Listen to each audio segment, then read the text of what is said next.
Welcome back to Monitors Unboxed. Today it's time for something new on the channel, reviewing a Lenovo monitor. At this point I've tested at least one monitor from basically all the major and semi-major brands except one, that brand being Lenovo, so I'm super keen to check this one off the list and see what Lenovo has to offer in the monitor space. What I'm looking at today is the Lenovo Legion Y32p-30, which is a 32-inch 4K 144Hz gaming monitor that's debuting at a reasonable price in some regions. In the US at least, it's coming in at $750 US, which is cheaper than many similar options we've looked at previously that usually cost in the $900-ish range. It's also competing nicely at this price against the popular Gigabyte M32U, which you can get for $700 these days.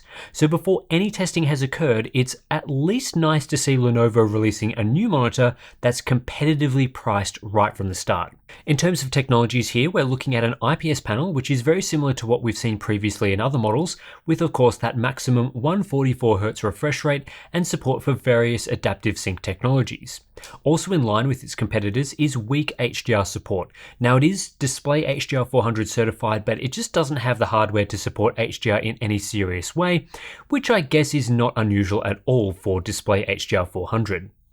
Looking at the overall design, it's good to see Lenovo has a distinct style they're going for, which gives buyers some options if design is really important to you. I actually really like what Lenovo has done on the rear of their monitor with a slimmer, though not especially slim assembly for most of the panel, and a box for the main components.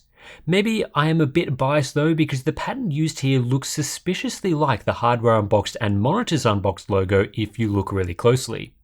The front is fairly standard with a matte finish, largish bezel strip on the bottom, and standard bezels along the other sides. Along the bottom edge is a bright RGB LED strip which offers quite decent amounts of ambient lighting if that's your thing. Of course, it can also be disabled if you hate RGB lights.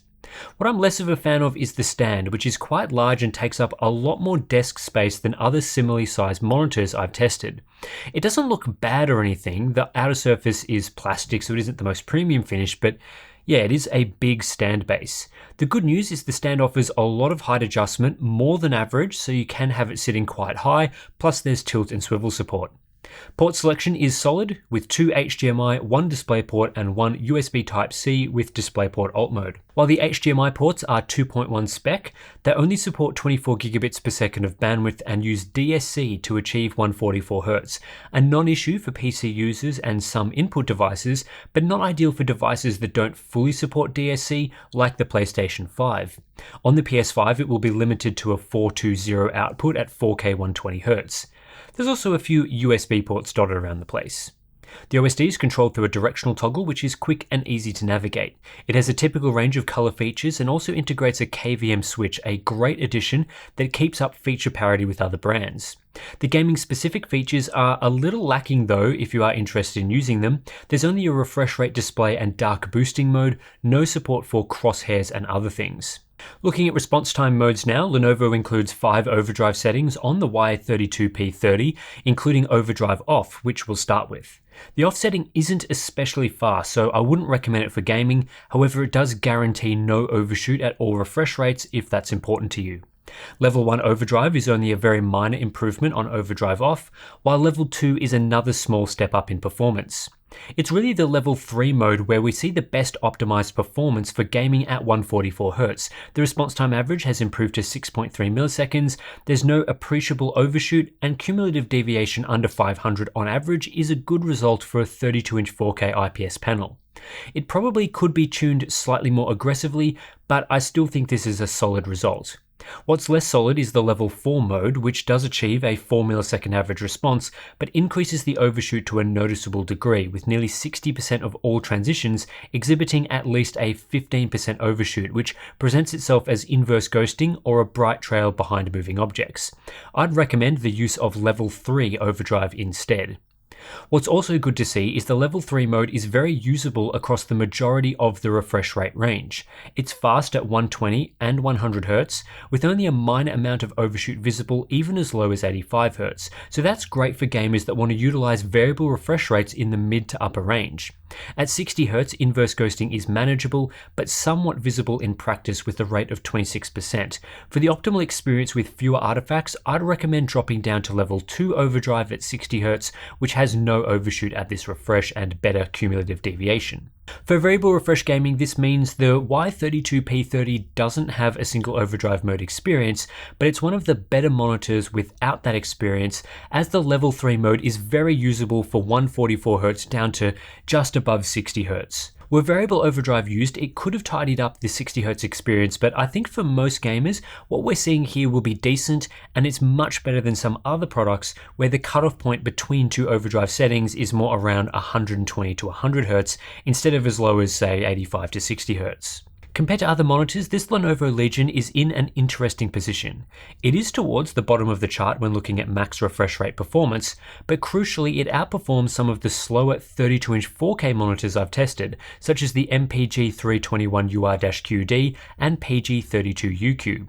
However, it isn't as fast as some 27-inch alternatives, such as the Sony InZone M9 or the VA-based Samsung Odyssey Neo G7. Of similar IPS variants, the LG 32GQ950 is the best option, while the Gigabyte Aorus FI32U, also basically the same as the M32U, is faster, but it does have a lot more overshoot due to its limited selection of overdrive settings.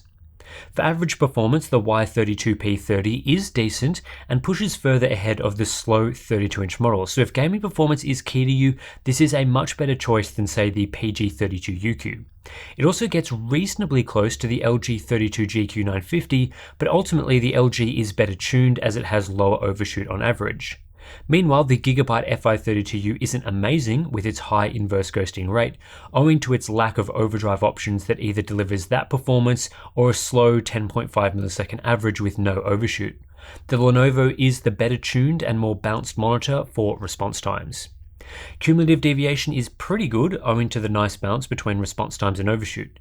It's slightly behind the LG equivalent, but to a negligible degree, and it sits nicely among the 27-inch options. Crucially, it's better tuned than other options we've been discussing that offer at least 20% higher cumulative deviation. The Lenovo is an okay option for 120Hz gaming. It doesn't have the fastest response time, but it does deliver its speed with no overshoot in the optimal conditions. Similar story at 60Hz, so despite us dropping the overdrive setting one notch, it still holds up well compared to other products. Input latency is a non-issue, coming in with less than 1 millisecond of processing delay. However, this display isn't a latency optimized product as the refresh rate is only 144Hz, so there will be some delay attributable to the refresh. Really though, if you're buying a 4K monitor, it's probably going to be for visually impressive games that aren't very latency sensitive. If you're more a multiplayer gamer, then a 1440p 240Hz display with lower input lag would be a better choice. This monitor does support backlight strobing. It's listed as the MPRT mode in the settings. However, it has a range of limitations. It can't be enabled at the same time as adaptive sync, which some monitors do support these days. It has no tuning controls at all for things like timing or strobe length, and it can't be used at low refresh rates like 60Hz. Visually, it's not terrible, but it's not great either. There's noticeable crosstalk, meaning we get a double image on screen, which has varying levels of visibility depending on whether we look at the top, middle, or bottom of the display. There's also red fringing here, an artifact caused by a slow red phosphor in the backlight. I do appreciate Lenovo including the feature for people that want to use it, but it's not something I'd personally recommend. For color performance, the Y32p-30 is a wide gamut monitor, but not especially so. Lenovo's spec sheet listed a 90% DCI-P3 color space. In my testing, it was more like 93%, so a bit better, but ultimately it's not full coverage of P3. There's also no meaningful coverage of Adobe RGB, so total Rec 2020 coverage is on the low side among today's 4K gaming displays at just 69%. Nice, but also not so nice, though I guess it's similar to the FI32U/M32U. For creators that need wide gamut for whatever reason, the MSI MPG 321 UR-QD is a better option. Factory calibration with my unit was okay, though it had typical issues for a gaming monitor.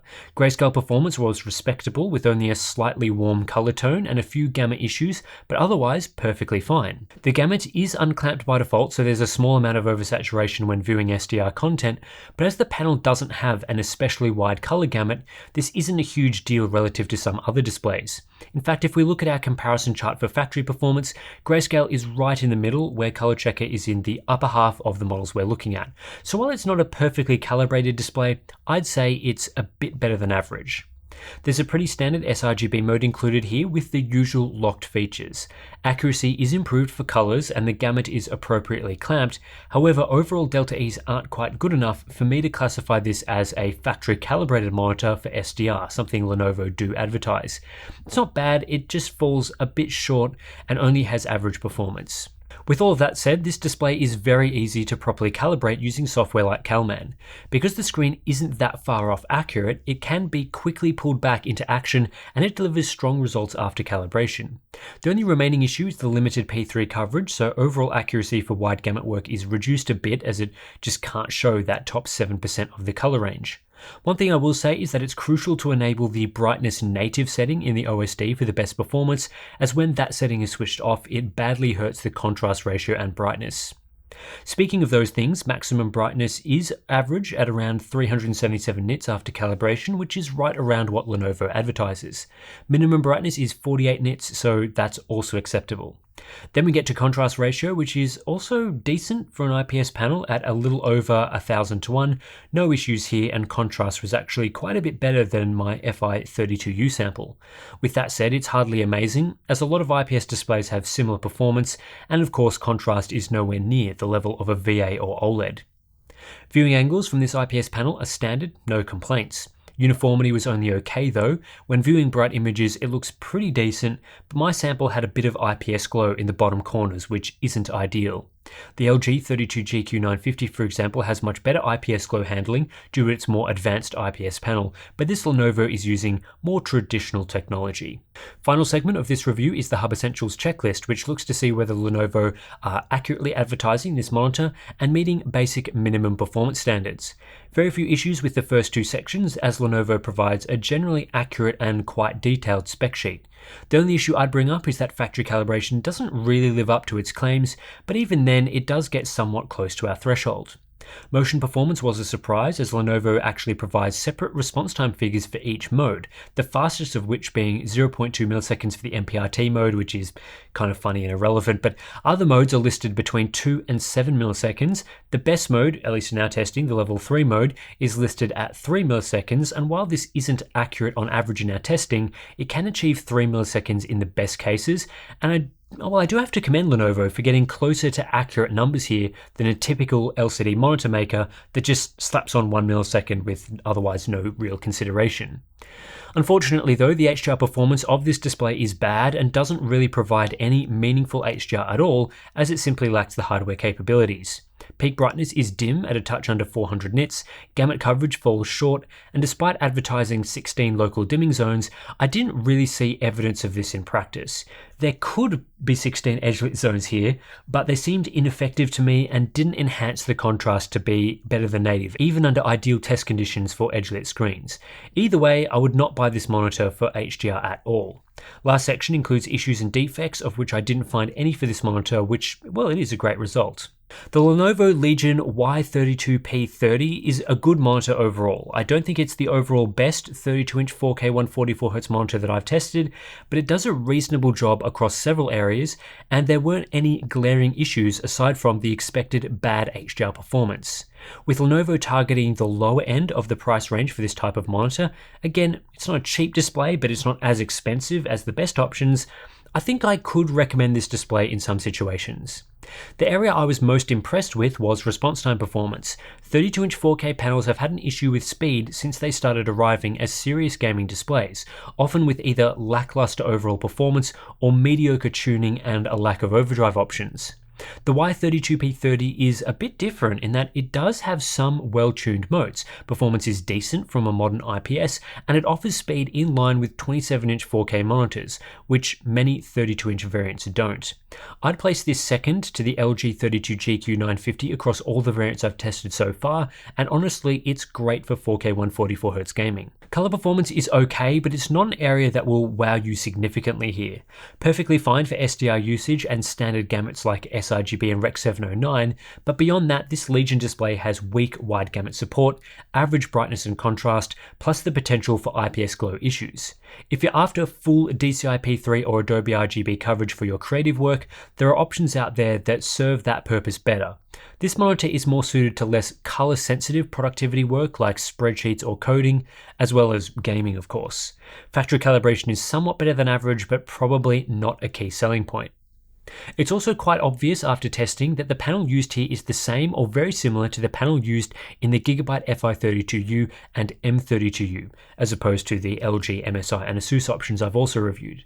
But in my opinion, the Lenovo model is better tuned, especially in response times, so despite having a similar panel to the Gigabyte, it does deliver superior performance overall. That's important because the Y32p-30 comes in at a higher price than the M32U at $750 versus $700 US, going on current prices for the Gigabyte and Lenovo's quoted MSRP for this monitor, as I don't think it's gone on sale yet in the US.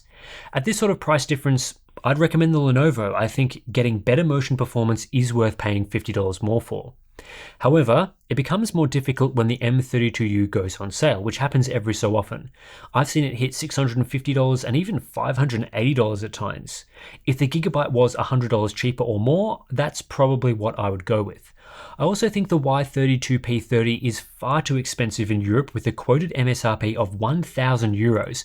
I don't really understand how a $750 US price ends up as €1,000, so those in Europe will have to wait for a discount for it to be worth considering. Anyway, that's it for this review. As always, if you do appreciate our independent testing of these products, then please do consider supporting us via Patreon or Floatplane. Links to those are in the description below.